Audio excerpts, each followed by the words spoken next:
इसे छोड़ दो। छोड़ दूं? बड़ी मुश्किल से पकड़ा है इसे। यह मेरा कल का भोजन है। अपनी कल की भूख मिटाने के लिए इसे आज ही क्यों मार रहे हो? ऐसा मत करो। मैं इस जंगल का राजा हूँ। मुझे जो ठीक लगेगा मैं वह करूँगा। मैं भी यहाँ से कुछ दूर बसे जंगल का राजा हूँ।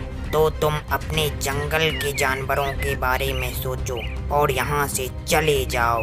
नहीं, पहले तुम इसे छोड़ो तभी मैं जाऊँगा, वरना। देखो, तुम भी शेर हो और मैं भी शेर हूँ। हमें आपस में लड़ने से क्या फायदा? तुम इसे छोड़ते हो या? छोड़ता हूँ। यह कहकर शेर वहाँ से चला जाता है। तब गधा शेर से कहता है, तुमने मुझे उस शेर से क्यों बचाया? आखिर अब तुम मुझे मार ही डालो। तब शेर गधा से कहने लगता है, मैं तुम्हें नहीं खाऊंगा क्योंकि मैं शेर नहीं, इच्छाधारी नांग हूँ। अरे फिर तुम शेर कैसे बने?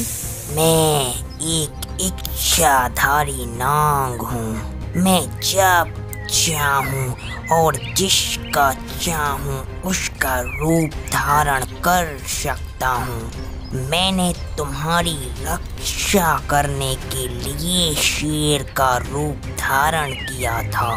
फिर तो यह बात जंगल में लगी आग की तरह पूरे जंगल में फैल जाती है कि अपने जंगल में एक इच्छाधारी नांग है और वो जिसका चाहे रूप ले सकता है और उसका रूप लेकर हमारी रक्षा करता है। ऐसे में एक दिन जंगल में एक खतरनाक शिकारी आता है और कई जानवरों को पिंजरा में बंद कर अपने साथ शहर ले जाने लगता है और कहता है, इस बार शेर को छोड़कर पूरे जंगल के जानवर हमारे पास हैं। इस बार तो मैं इन्हें बेचकर अमीर हो जाऊंगा।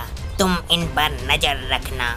मैं शेर का शिकार और कर लूं, फिर यहाँ से चलते हैं। यह कहकर वह शेर के शिकार के लिए वहाँ से चला जाता है। तब इच्छाधारी नांग यह सब देख लेता है और कहता है, ओह, तो तुम पूरे जंगल के जानवरों को शहर ले जाना चाहते हो। मेरे रहते ऐसा नहीं हो सकता।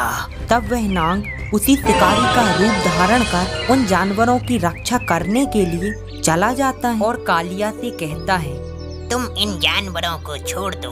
पर बॉस, कुछ देर पहले तो आप कह रहे थे कि हमें इन्हें शहर ले जाना है और रातों रात अमीर बनना है। अब क्या हुआ? चुप करो, मालिक मैं हूँ कि तुम छोड़ दो इन्हें, वरना। तब कालिया सभी जानवरों को आजाद कर देता है। तब शिकारी कालिया से कहता है, चलो अब तुम चले जाओ यहाँ से। तब कालिया भी वहाँ से चला जाता है। तब नांग सभी जानवरों से कहता है, अब आप लोग सुरक्षित हो, जहाँ चाहो वहाँ जा सकते हो, मगर इस शिकारी से बचकर रहना, वह वापिस आ सकता है। तब हाथी कहता है, वापस आ सकता है? मगर तुम ही तो हो वो शिकारी। अरे मैं वो शिकारी नहीं, मैं तो तुम लोगों को बचाने के लिए शिकारी के रूप में आया था।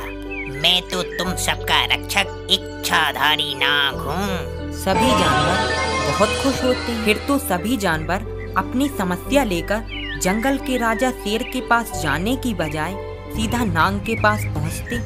यह देखकर जंगल के राजा शेर को अपनी बेइज्जती महसूस होती है। तब एक दिन वह कुछ जानवरों को अपने पास बुलाता है और कहता है, यह नहीं हो सकता। जंगल का राजा मैं हूँ। फिर भी सभी जानवर अपनी समस्या लेकर उस नांग के पास पहुँच जाते हैं। मुझे कोई जंगल का राजा मानता ही नहीं है। मंत्री श्यार, तुम तो काफी चतुर हो। इस इच्छाधारी नांग से हमारा पीछा छुड़ाओ। तब श्यार शेर से कहता है, महाराज, इसका तो एक ही रास्ता है कि नेवले राज से कहकर इस नांग को मरवा देते हैं। तब शेर श्यार से कहता है, लेकिन कैसे? तब श्यार शेर से कहने लगता है, हम उस नेवले को नांग के बिल के बाहर छुपा देंगे और जैसे ही नांग अपने बिल के बाहर निकलेगा वैसे ही नेवला उसे मार डालेगा। तब वे वैसा ही करते हैं। अगले दिन रोज की तरह नाग जैसे ही अपने बिल से बाहर निकलता है, वैसे ही नेवला उसका फन अपने मुंह में दबोच लेता है। तब नाग बच नहीं पाता और वहीं पर अपना दम तोड़ देता है। नाग की इस मौत से जहां पूरा जंगल उदास हो जाता है, वहीं पर शेर और नाग के कुछ दुश्मन खुश हो जाते हैं। तब शेर कहता है, पूरे जंगल में फिर से मेरा राज कायम हो गया। मगर शेर की खुशी उदासी में बदल जाती है, क्योंकि बहुत दिन से शेर की तलाश में भटकता वही शिकारी शेर को ही नहीं बल्कि शेर के साथ रहने वाले जानवरों के साथ साथ जंगल के अन्य जानवरों को भी पिंजरा में कैद कर लेता है। तब शेर कहता है, हाथी भाई, सुना है कि कुछ दिन पहले तुम सभी को इसी शिकारी ने पकड़ा था और तुम लोग छूट भी गए थे। कैसे छूटे थे बताओ, तो हम भी खुद को छुड़ाएं। तब हाथी शेर से कहने लगता है, अब किसी भी हालत में नहीं छुड़ा सकते शेरराज। तब शेर कहता है, क्यों? तब हाथी कहता है, क्योंकि उस बार हमें उन्हीं इच्छाधारी नाग ने बचाया था जिन्हें आपने मरवा दिया है। अब हमें इस शिकारी से कोई नहीं बचा सकता। पूरे जंगल में केवल वही तो थे जिनके पास रूप बदलने की शक्तियाँ थीं और आपने उन शक्तियों को खत्म कर दिया। तब शेर को अपनी गलती का एहसास होता है और वह कहता है, काश मैंने ऐसा ना किया होता तो हम बच जाते। इस कहानी से हमें यह शिक्षा मिलती है कि यदि किसी में भी कोई कला हो या कोई अद्भुत शक्ति हो तो हमें उसका सम्मान करना चाहिए। उम्मीद करता हूँ कि आपको मेरी यह वीडियो पसंद आई होगी। यदि वीडियो पसंद आई हो तो प्लीज़ वीडियो को लाइक एवं शेयर कीजिए और ऐसी ही इंटरेस्टिंग वीडियो देखने के लिए हमारे चैनल को सब्सक्राइब जरूर कर लीजिए। Thank you.